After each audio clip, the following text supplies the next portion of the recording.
Our next program is from Sri Vyasa Kalyana Sundaram, who is the Chief Yoga Therapist of Ashtanga Yoga Mandir, Sri Lanka.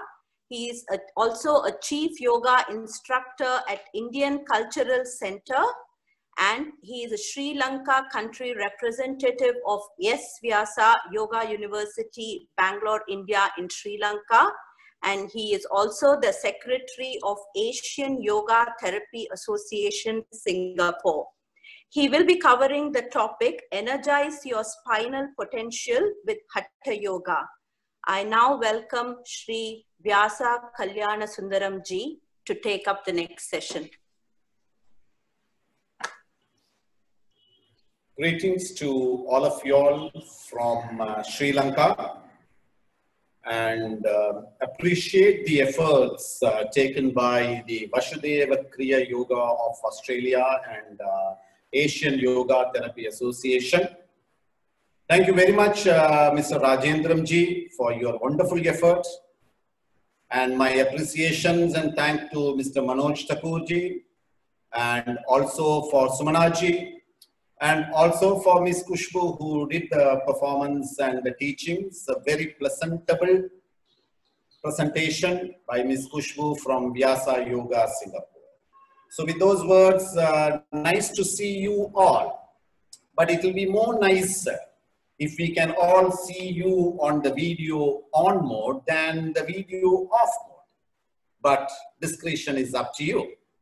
So today's basic introduction is about the energizing your spinal potential with the Hatha Yoga practice. That is going to be the basic core of today's topic. So basically, when we go into the energization, we try to see there are various factors which deals with the energization. If you just take during the intrauterine life, the embryo gets the required energy nutrition directly from the mother's body. After the baby is born, he or she gets the energy from the mother's breast milk, and then with the post-weaning foodstuffs, something like grains, fruits, and medicines. You also get it from the oxygen through the inhalation and exhalation process, and then you also get it from the sunlight and the geo-electromagnetic energy from the earth. Yoga focuses more on the oxygen which is taken from the inhalation exhalation process, where the Hatha Yoga culture focuses on that. At the same time, absorbing the sunlight and the geo-electromagnetic energy from the earth is also one of the most important entity, because if you walk on the earth, empty food, depending on the capacity of your chakras, you will be able to absorb. So there are certain people who are able to absorb 1 foot below the energy level from the floor, from the earth. There are some people who are able to absorb 2 feet, 3 feet. So the capacity of that absorption from the earth depends on the capacity and the potentiality of yourself. So this we work a lot on based on the geo-electromagnetic energy from the earth. Apart from that, the yoga system focuses on getting the pranic force or the cosmic plasma. We call it as the cosmic plasma from the universe, directly and indirectly. So you will see in the universe, there is something called the Drishya Jagat. Drishya Jagat means where you are able to see the visibility of the universe. And then you have the Adrishya Jagat. Adrishya Jagat is there, which is not reachable to your eyes, but which can be inexistent, where the great Hatha Yogis have used the great energy flow to maintain their system. So these are the different methodologies of how you, from the external factors, how you energize yourself, nourish yourself for the intake of the prana shakti or the vital energy from your system. If you generally take, you have 2 entities. You have the food with you, you have the external energy with you, you have your body with you, you have your panchakosha with you. You may have the best of food, you may be in the best of environment, but in case if your system is lacking with energies If there is a depletion of the energies, even though you have the best of food, best of environment, body is not in a position to absorb that best of energy. That is where the practice of Hatha Yoga comes into, and that is where the role of the central nervous system comes into the whole process. So it is important that we take a little bit of understanding of the external factors of the nutrition. For today's system, for today's topic, I'll be giving you a basic of the spinal cord. So if you take the spinal, we work with the nervous system. The nervous system in yoga is called as the Snayu Tantra. That is the terminology which is used for the nervous system. So the Snayu Tantra is composed with Tantrika Koshika. What is Tantrika Koshika? The axons are called as the Tantrika Koshika. And then we have the Sutras. Sutras are the dendrites which is there in the system. So if you take, it transmits the neuro impulses of the Prana Shakti throughout the body and carries out all autonomic and voluntary activities. The entire energy for the functioning of the Tantrika Tantra, that is the nervous system, is provided by the Prana Shakti. But all the activities of the body is carried out or controlled by the nervous system. That's why the nervous system is considered to be the basis of the carrier of the entire Prana Urja. Prana Urja means the vital energy. So if you generally take your peripheral nervous system, the peripheral nervous system, it consumes the nerve arising from the brain and the spinal cord. It includes the Pingala. So when we say the Pingala Nadi, you can call it as the motor neurons and nervous. And the Ida Nadi, which we call it as the sensory neurons and nerve Nadi. So what are the most important nerves which we focus in the practice of yoga is number one is your brain, spinal cord, cranial nerve, sensory nerve, somatic nerve, autonomic nerve, sympathetic nerve, and parasympathetic nerve. These are the nerves which you need to focus in activation of your energies. So the beauty in the Hatha Yoga system is that for each of the energy system, you have very specific practices. For example, you will say in case if you want to enrich your cranial nerve, your somatic nerve, your autonomic nerve, then you have one technique which is called as the Ashta Pada Prastha Uttana Kriya. So altogether you will see when you are working with all these nervous systems, especially focused with the spinal cord, you have something which is there in the yoga system which is called as the Navashakti Meru Raju Kriya. What is Navashakti Meru Raju Kriya means? The preparatory practices before you go into the activation. It also applies to the chakras. I'm just covering the whole process. Out of this Navashakti Meru Raju Kriya, I will introduce one technique for you which is called as the Ashta Pada Prastha Uttana Kriya. So please come into the standing posture and just observe how the whole process is taken place. So you will see this Ashtapada Kriya. If you nicely observe, you need to bring your hands behind. Number one. And then you need to bring your body into this position. This is the step one. Sometimes there may be certain people who are not able to bring the hands up. You can bring your hands on the hip region so that you can decide. And then after that, just observe my feet, how the feet movement takes place. So once you come into this position, parallel to the body, you will start walking on 8-step angle. So basically you will see, you will come into this position and you will keep your feet one next to the other. So you will start walking like this.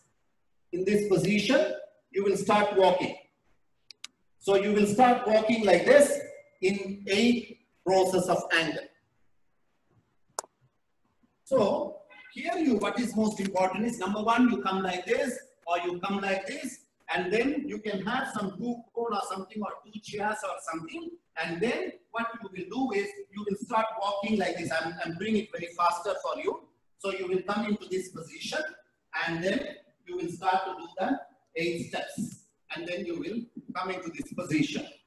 So in this Ashtapada Kriya, what is most important is all the yoga instructors, when you are doing the practice, ensure that your foot movement, so your foot is like this, you keep the foot in this position. You will take 54 steps. 54 steps is 1 round.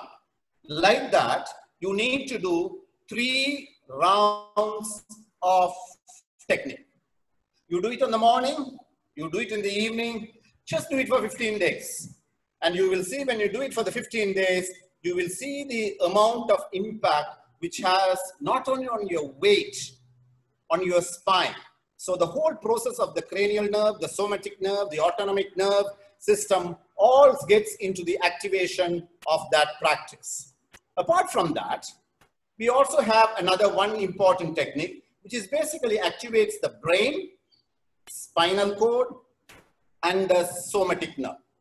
So if you take all the practices, I'm just giving you one example for each of the nervous system. But in the Hatha Yoga system, you will see in our ancient yoga techniques, for each of these nerves, we have minimum 15 number of asanas which has to be practiced.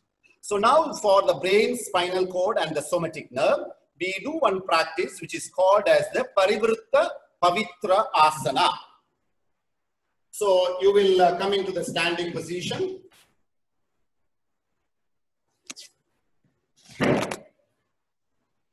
So you will come into this position. It's a very simple, very effective practice. Bring your right leg up, bring your left hand. Your hand should be in this position. That is very important. This is one of the very important mudras which leads with the Mahamudra. Come into this position, take it back, turn your head, and then slowly start observing your thumb. In case if you are not able to do it, then you can use a ball. So you can come like this, touch the ball, and be in this position. So you can see the ball is here, so you can turn and come into this practice. So this is one of the most. So shall we just try to do that? Slowly come into the position, raise your right leg up, slowly bring your left hand up, see the feet is straight, and then you bring your hands behind, turn your head, be in that position.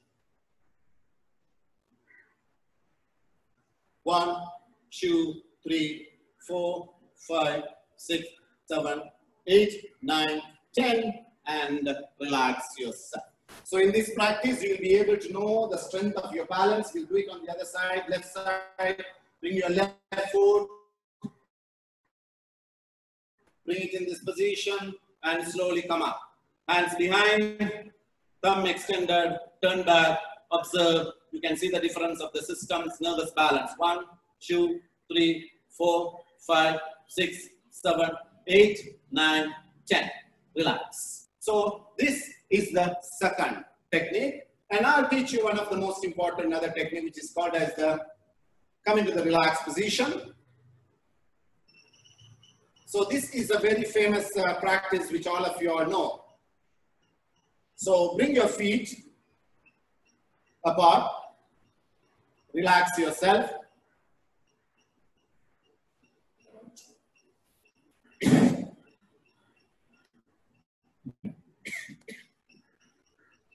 Right, so the next practice comes into this position, keep your feet, bring your legs over, one over the other. So you will see the small toes touches each other, come into this position. As the right leg is forward, you bring the right hand front, hold it like this, keep your eyes closed. 1, 2, 3, 4, 5, 6, 7, 8, 9, 10. Relax yourself. This you need to do for 27 counts. Then bring the other leg forward and the left hand is forward. 1, 2, 3, 4, 5, 6, 7, 8, 9, 10. Relax yourself and then bring your feet apart. Bring your hands like this where you will be holding the lobes, and then slowly you come forward and then you just turn to the side. 1, 2, so right elbow touches the left knee and the left elbow touches the right knee. 5, 6, 7, 8, 9, 10, and be there. 1, 2, 3, 4, 5, 6, 7, 8, 9, 10. 1, 2, 3, 4, 5, 6, 7, 8, 9, 10. So if you take in this whole process,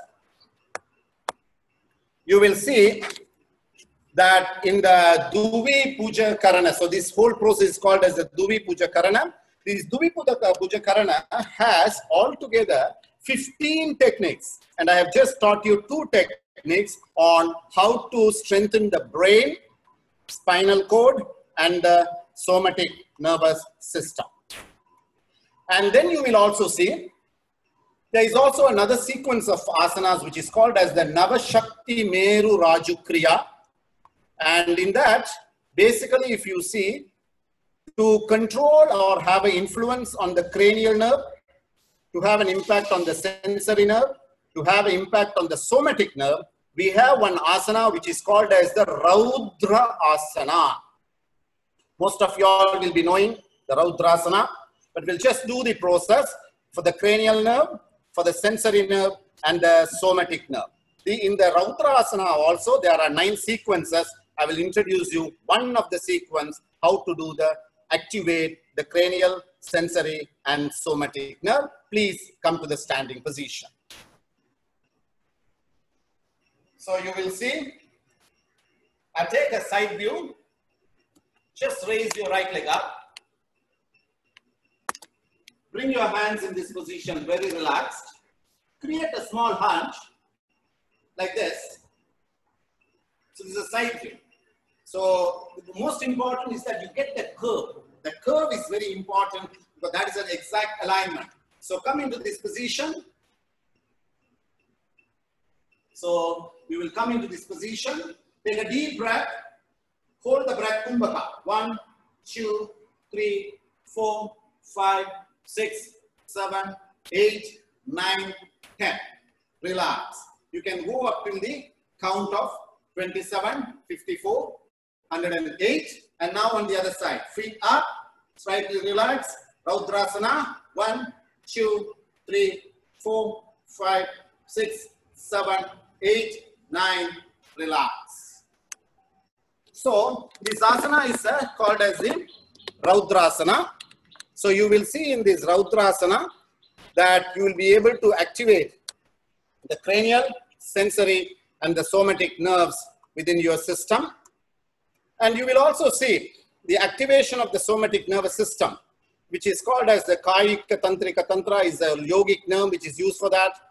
Swakalita Tantrika Tantra is what is called as the autonomic nervous system. So all these whole process, you will see that how it has an impact in the system. Then you also have one of the most important asana, which is called as the Anila Asana. You will see the Anila Asana in the Yoga Pradipika, verse 346, 347. So with this, we will introduce you how to do the practice of the Anila Asana. So you will come into, so those who are able to do only, you should be able to do the practice. So coming to the process. So basically you will see, you just focus my feet. My hand is kept like this. Okay. Those who cannot, don't do it. Then you bring your right foot over it. Then you bring your left foot over it and keep your body straight. Observe that once again. I will relax it and do it. Hand come into this position. Elbows together. You will see both the wrists touches each other. And then it will go and touch your navel region or stomach region. You slowly come, foot, left foot, and then from here, close your eyes, take a deep breath, hold the breath. 1, 2, 3, 4, 5, 6, 7, 8, 9, 10, and then slowly take your right foot out, left foot out, relax yourself, and come to the relaxed position. So basically you will see, the most important is you have such practices. You also have the different, so each of the systems, you will see that we have different practices to activate the different energies in the body. So it is very important that even when you are going into the activation of spine, because once you go into the activation of the spine, your whole body gets excessive energy. So ensure that you try to understand the whole process. So spine means the whole process should activate the cranial nerve, the sensory nerve, the somatic nerve, autonomic nerve, sympathetic and parasympathetic nervous system. So with these words, I thank all of you all, and especially my appreciation to Mr. Rajendram ji, Manoj Thakur and Sumana ji for organizing this wonderful event. And thank you all who has taken part in the today's session, making this International Yoga Day a great success. And thank you to all of you all from Sri Lanka. Ayubowan, Vanakkam. Thank you, Vyasaji. Greetings from Southern Hemisphere, Australia. I know you are already sweating. Your shirt is almost wet. And here in Australia, it is freezing cold. Everyone is in jumper. And thank you for enlightening us on the nervous system, various nervous system, parasympathetic, autonomic, and sympathetic nervous system, cranial nervous system, and touching upon the Tantra Shastra also, and how to energize. You showed us how to strengthen the lower back, raising the hand and walk 27 times for 3 rounds, how to strengthen the lower back and strengthen the spinal column. It's a unique technique you shared with us, and thank you very much for introducing us to the Tantra Shastra and through Tantra Shastra, how to strengthen the various nervous system. Thank you very much, sir. And I know you have a very busy schedule. You said soon after this you have another program. And thank you for your time, taking time off to share it with us. And we would like to connect with you for future programs. Thank you very much, and greetings to all yogis in Sri Lanka. Dhanyavad. Dhanyavad. The